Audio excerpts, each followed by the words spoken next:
You are listening to Stories from Väruld. In this episode, journal entry about a day in Hult in Kanohi. As my journey along the rugged coastline of Kanohi continued, I found myself standing at the gates of the town of Hult.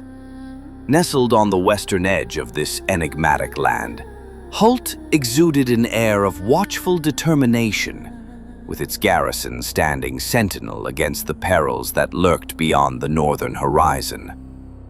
The cool, salty breeze from the Spilkum Sea carried with it a sense of both urgency and resolute strength. I've been to Droima many times, which is beyond the horizon, and I can tell you my personal opinion that they are no enemies of Kanohi. It is pity that such a magnificent town of Hult wastes so much manpower to keep an imagined enemy alive.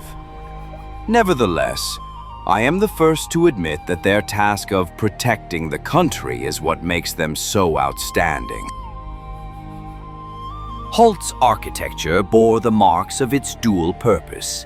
The stone walls of the garrison, formidable and weathered, form a protective embrace around the town.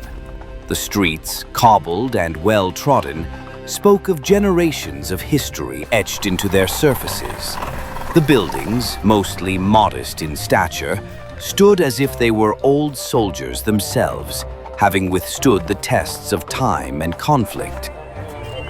Upon entering Hult's thoroughfare, I was struck by the scent of salt and sea, mingling with the smoky aroma of fires crackling in hearths. The atmosphere was alive with a bustling yet cautious energy as the locals went about their daily tasks. The river, meandering through the heart of the town, added its own voice to the symphony, whispering tales of distant lands and reflecting the myriad faces of those who called Hult home. The harbor, a critical lifeline for the town, was a scene of organized chaos. Yuksek of various sizes, their sails adorned with the scars of countless voyages, bobbed gently on the cerulean waves. The docks buzzed with activity as crates were loaded and unloaded with a precision that spoke of seasoned sailors and traders. The smell of salt water, mixed with the tang of freshly caught fish, hung in the air, a reminder of the livelihoods forged from the bounties of the Spilkum Sea. Yet even amid this bustling atmosphere, the watchful eyes of the townsfolk held an air of skepticism towards outsiders. Their cautious glances spoke of a history marked by both camaraderie and caution, a testament to the reality of their role as guardians on the northern frontier. It was clear that the trust of a foreigner was not granted lightly, a bond that needed to be woven through shared experiences and the passage of time. The local inn, a cozy establishment perched at the crossroads of Hult, provided me with both shelter and sustenance.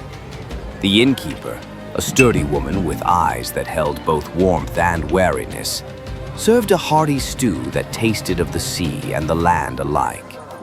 As I savored each spoonful, I couldn't help but appreciate the rich tapestry of flavors that Kanohi had to offer. Night fell over Hult, and the town transformed into a hushed sanctuary under the starlit sky. The call of sentries and the distant sound of waves formed a nocturnal lullaby, a reminder of the ever-present vigilance that defined this garrison town. I took out my journal, the ink pen poised to capture the nuances of Hult's essence. The taste of salt on the wind, the sight of torchlight flickering against ancient stone, the feeling of camaraderie among those who stood together in the face of uncertainty. As my journey continued, west with a ship, I carried with me the stories and flavors of Hult, a town that had etched its legacy onto the pages of my traveler's heart. With each step forward, I remained grateful for the opportunity to witness a community whose strength lay not only in its walls, but in the souls of those who called it home.